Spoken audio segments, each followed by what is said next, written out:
మీలో ఎంతమందికి గుత్తొంకాయ కూర తినడం ఇష్టం? నాకైతే చాలా ఇష్టమండి. అందుకే ఇంట్రెస్ట్‌గా, ఓపికగా చేసుకుంటాను. చాలా టేస్టీగా వచ్చేలాగైతే ట్రై చేస్తానండి. ఫస్ట్ అయితే ఎలా చేసుకోవాలో ఒకసారి చూద్దామా? ఒక పాన్ పెట్టుకొని స్టవ్ పైన కొంచెం జీలకర్ర, 3 స్పూన్ల ధనియాలు, పట్టా, లవంగా, కారానికి తగిన ఎండుమిరపకాయలు, కొంచెం నువ్వులు, ఎండు కొబ్బరినైతే యేసుకొని బాగా ఫ్రై చేసుకొని ఒక మిక్సీ జార్‌లో తీసేసుకోండి.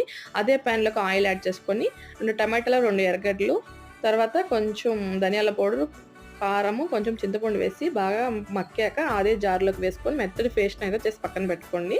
తర్వాత ఒక పాన్‌లోకి ఆయిల్ యాడ్ చేసుకొని ఆవాలు, కరివేపాకు వేసుకొని మనం కట్ చేసుకున్న వంకాయలనైతే దీంట్లో వేసేయండి. బాగా కొంచెం మక్కాక మనం చేసుకున్న పేస్ట్‌ని దీంట్లో వేసేసి బాగా కలుపుతూ ఆయిల్ సెపరేట్ అయ్యే వరకు ఉండిచ్చేసి ఉప్పు సరిపోకపోతే కొంచెం ఉప్పు చూసుకొని ఒక 10 నిమిషాలు మూత పెట్టేసినాక ఆయిల్ సెపరేట్ అయినాక తీసుకొని వేడి వేడి అన్నంలో తింటే సూపర్‌గా ఉంటుంది. ట్రై చేయండి. ఎలా వచ్చిందో కామెంట్ చేయండి. సబ్స్క్రైబ్ చేసుకోవడం మాత్రం